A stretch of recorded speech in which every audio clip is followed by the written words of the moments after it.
అందరికీ నమస్కారం అండి. ఈరోజు మనం ఒక ముఖ్యమైన అంశం గురించి తెలుసుకుందాం. అదే జాతీయ ఆహార భద్రతా సవరణ బిల్లు 2026. ఇటీవల కేంద్ర ప్రభుత్వం జాతీయ ఆహార భద్రతా చట్టం 2013లో కొన్ని మార్పులు ప్రతిపాదిస్తూ ముసాయిదా బిల్లును విడుదల చేసింది. ఈ మార్పులు ప్రధానంగా అంత్యోదయ అన్న యోజన అంటే ఏఏవై కింద అందించే ఉచిత ఆహార ధాన్యాలకు సంబంధించినవి. ముందుగా అంత్యోదయ అన్న యోజన అంటే ఏంటో తెలుసుకుందాం. ఈ పథకం దేశంలోని అత్యంత పేద కుటుంబాలకు ఆహార భద్రత కల్పించడానికి రూపొందించబడింది.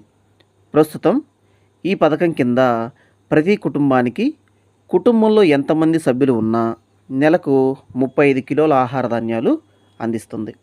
అయితే కొత్త ముసాయిదా ప్రకారం ఇకపై ప్రతి వ్యక్తికి 7 కిలోల చొప్పున ధాన్యం ఇవ్వాలని ప్రభుత్వం ప్రతిపాదించింది. అయితే ఒక కుటుంబానికి గరిష్టంగా 35 కిలోలే అందుతాయి. ప్రభుత్వం చెబుతున్న కారణం ఏంటంటే ప్రస్తుతం చిన్న కుటుంబాల్లో ఒక్కో వ్యక్తికి ఎక్కువ ధాన్యం వస్తుండగా పెద్ద కుటుంబాల్లో ఒక్కో వ్యక్తికి తక్కువ వస్తుంది. ఈ అసమానతను తొలగించడమే ఈ మార్పు లక్ష్యమని చెబుతుంది.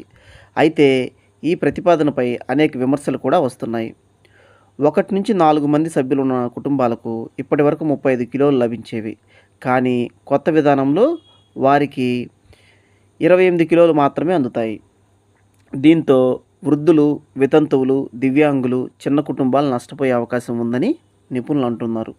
అలాగే 5గురికి పైగా సభ్యులు ఉన్న కుటుంబాలకు కూడా వ్యక్తికి పూర్తి 7 కిలోలు అందవు. ఎందుకంటే కుటుంబానికి గరిష్ట పరిమితి 35 కిలోలనే ఉంటుంది. మరో ముఖ్యమైన అంశము ఈ సవరణలో కేవలం బియ్యం, గోధుమల వంటి ధాన్యాల గురించే ప్రస్తావించారు కానీ పప్పులు, వంట నూనె, ప్రోటీన్ ఆహారం వంటి పోషక పదార్థాల గురించి ఎలాంటి ప్రతిపాదన లేదు. అలాగే ఇప్పటికీ లబ్ధిదారుల జాబితా 2011 జనగణన ఆధారంగానే కొనసాగుతుంది. అందువల్ల చాలామంది అర్హులైన కుటుంబాలు ఇంకా పథకం వెలుపలే ఉన్నారని విమర్శలు వినిపిస్తున్నాయి. నిపుణుల అంచనా ప్రకారము ప్రస్తుత 35 కిలోల కనీస హక్కును కొనసాగించాలి. తాజా జనాభా ఆధారంగా లబ్ధిదారుల జాబితాను నవీకరించాలి. పోషకాహారాన్ని కూడా పథకంలో భాగంగా చేయాలి. బయోమెట్రిక్, ఈకేవైసీ సమస్యలకు ప్రత్యామ్నాయ విధానం కల్పించాలి.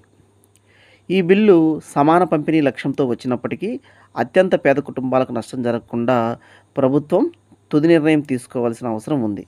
ధన్యవాదాలు.